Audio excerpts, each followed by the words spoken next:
Welcome back to the book log. Today I'm logging The Martian by Andy Weir. This book has a very simple, almost bulletproof premise in my opinion. I'm actually a little bit surprised this exact thing hadn't been done before. What if an astronaut got stranded on Mars? It's not the kind of sci-fi that's really conceptually dense or philosophical or abstract. It's just an idea that's fun to think about. I think The Martian executes it very well. I think one of the reasons it's such an entertaining premise is that it's so plausible. This could feasibly happen someday in the relatively near future. It's an interesting exercise to work through all the ways such a scenario could play out. The book technically takes place in a future, where humanity has already taken multiple trips to Mars, but aside from some improved spacesuit technology, it more or less just feels like the present day. There's not any futuristic high concept sci-fi fantasy stuff going on. Just a man facing very real, very imaginable issues that any modern astronaut would face in a similar situation. I guess that makes this book more of a space thriller or something. Mark Watney is the name of this stranded astronaut, and fortunately for him, he's basically the smartest, most resourceful man of all time. He encounters a very long series of hurdles, roadblocks, straight up disasters that he has to work through over the course of the book. And he has enough determination and knowledge to survive on Mars for multiple years. This is where Andy Weir's science knowledge comes into play, because this book gets incredibly technical at points.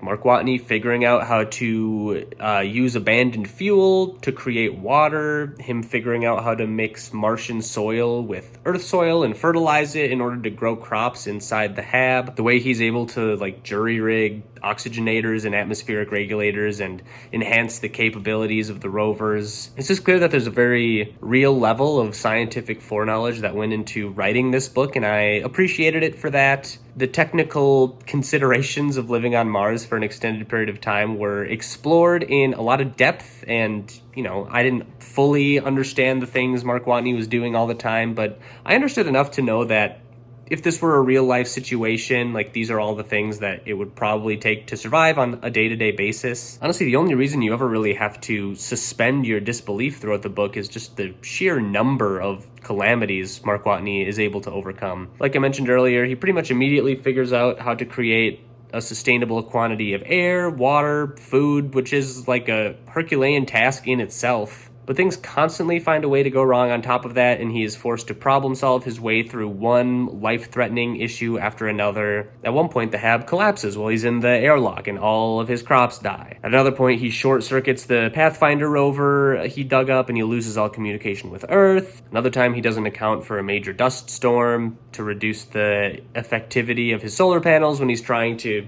drive his modified rover thousands of miles through the Martian desert. Every time things are going his way, disaster inevitably strikes, but the thing is that his will to live is always stronger than Mars's desire to see him killed. This cycle happens so frequently that it almost started to feel a little contrived at a certain point. If things were going well, you could just assume that something was about to go wrong. But at the same time, who am I to say that being trapped on Mars wouldn't cause an indefinite string of dilemmas and complications? Another aspect of this book that I enjoyed was how much perspective you get from the people who are living on Earth. The book operates on the assumption that if an astronaut got stranded on Mars in real life, it would be a huge deal, a massive media spectacle, and I think it was a good decision to include that angle in the story. All the press conferences and CNN news segments and the transition of Mark Watney from a regular astronaut to an incredibly important historical figure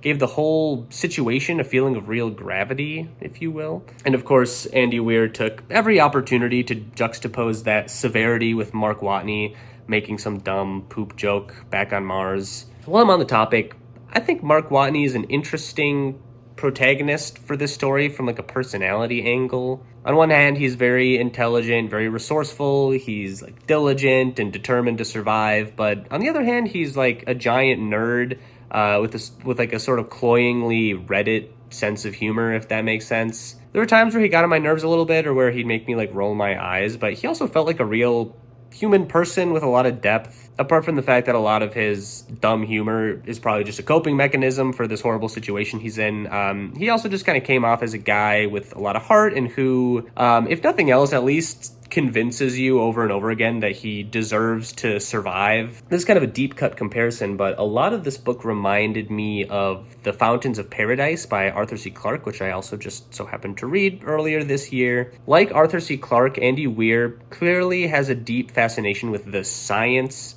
portion of science fiction. Both authors seem to revel in the technical minutia of their own stories. The characters have to do a similar level of off-the-cuff problem solving. They both play with some incredibly interesting ideas, but I think The Martian deviates a bit by taking all the fun sciencey stuff and injecting it with a healthy dose of like heart and emotion. The book has a pretty optimistic view of humanity and cooperation, and I liked the message it was trying to convey overall. Like, so many people across the world spent so much time and money and resources just trying to save this one guy. They didn't have an ulterior motive or an incentive. They just saw a person in a predicament and they felt compelled to help him. I think people do generally operate this way. Like, most people are kind and would be willing to help a stranger in distress. And so it was kind of nice to see that idea get blown up to like such a galactic scale. So yeah, what would happen if an astronaut got stranded on Mars?